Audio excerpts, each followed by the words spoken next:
Hey there, I've got some good news and I've got some bad news. Why don't we get the bad news out of the way first? Well, if you're in ministry or you're currently working in some capacity in ministry in your church, and it's no surprise that the last 2 years have been rough. Um, Lots of discouragement, lots of uncertainty, lots of questions, lots of wondering. Um, Certain things that we got so used to suddenly were shaken up, and people that we got used to relying on disappeared and never came back. Key leaders maybe that you've ran with and relied on and trusted, maybe they're not engaged like they once were. Maybe your attendance is low, and maybe your giving is low, and things are just finally starting to pick back up. And here we are at the end of the year, and COVID numbers are rising again.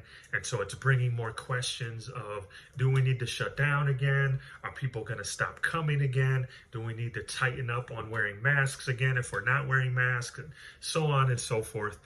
It goes. Usually we get excited about going into a new year, but I think this year there's maybe a little bit of apprehension. There's a little bit of maybe frustration, a little bit of uncertainty. And sound about right? Can anybody relate to that out there? I don't know if you just heard that car horn out there. I don't know if they were hearing my video. But anyways, the good news. You ready for that?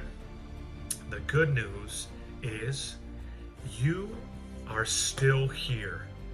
And if you are still here, God has you here for a reason.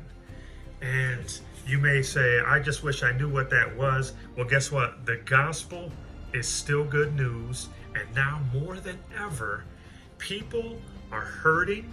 And now more than ever, more than any time in your life or ministry, people need to hear the gospel of Jesus Christ. Stop chasing the same people. Some of them are not going to come back. Some of them will.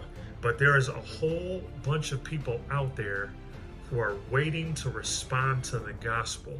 And you have an opportunity, I have an opportunity, you have an opportunity to be the one to share Jesus with them and to disciple them, a whole new group of people. I believe God is doing a new thing.